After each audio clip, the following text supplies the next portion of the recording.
سیدنا عمر رضی اللہ عنہ مکہ مکرمہ سے مدینہ آ رہے ہیں، رات کو ایک جگہ لیٹ گئے، تہجد کے وقت آنکھ کھلی، دیکھا کہ آسمان پہ چاند چمک رہا ہے، نور برسا رہا ہے، خنکی تھی، رحمت کے نزول کا وقت تھا۔ تو ایسے وقت میں پھر اللہ سے مانگنے کو دل کرتا ہے، تو عمر رضی اللہ عنہ نے اٹھ کر اللہ سے دو دعائیں مانگی۔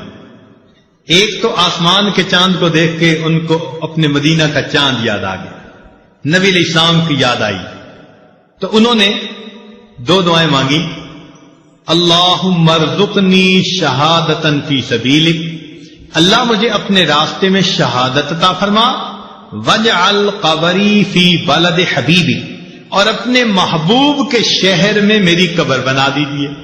اپنی دو دعائیں، دو آرزویں، دو حسرتیں اللہ کے سامنے پیش کی۔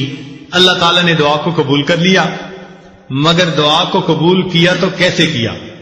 شہادت تو انہیں پہاڑ کی چوٹی پہ مل سکتی تھی، زمین کی گہرائیوں میں مل سکتی تھی، کہیں دریا میں مل سکتی تھی، کہیں گلی کے موڑ پہ مل سکتی تھی، مگر نہیں، اللہ تعالیٰ نے عمر لانو کو شہادت تو دی، کہاں پر؟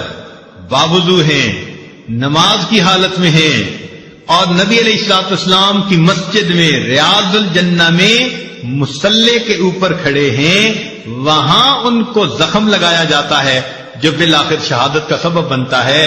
اب انہوں نے تو یہ تو نہیں مانگی تھی اللہ اپنے محبوب کے مصلی پہ مجھے شہادت عطا، تو مانگنے والے نے دیکھو فقط شہادت مانگی، مگر دینے والے کی دین اتنی بڑی کہ مانگنے والے کی توقعات سے بھی زیادہ ہوتی ہے۔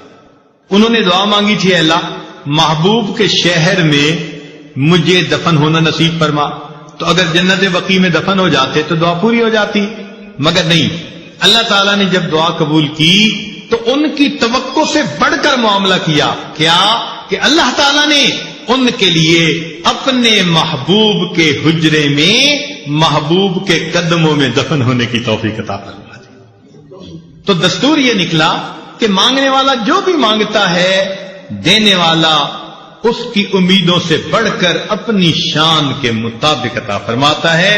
وہ دینے والا بڑا کریم ہے۔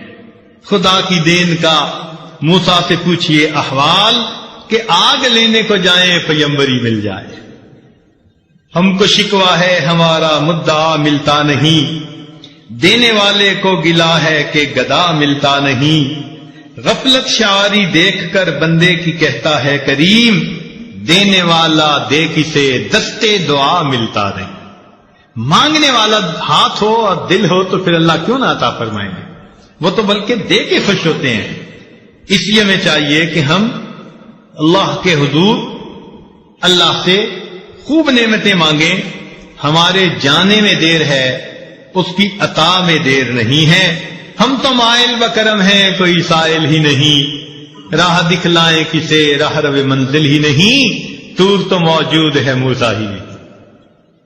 جب رات مانگنے کا وقت ہوتا ہے، عام دنوں میں تہجد کے وقت، فجر کے وقت آنکھ ہی نہیں کھلتی، کس قدر تم پہ گراں صبح کی بیداری ہے، ہم سے کب پیار ہے ہاں نیند تمہیں پیاری۔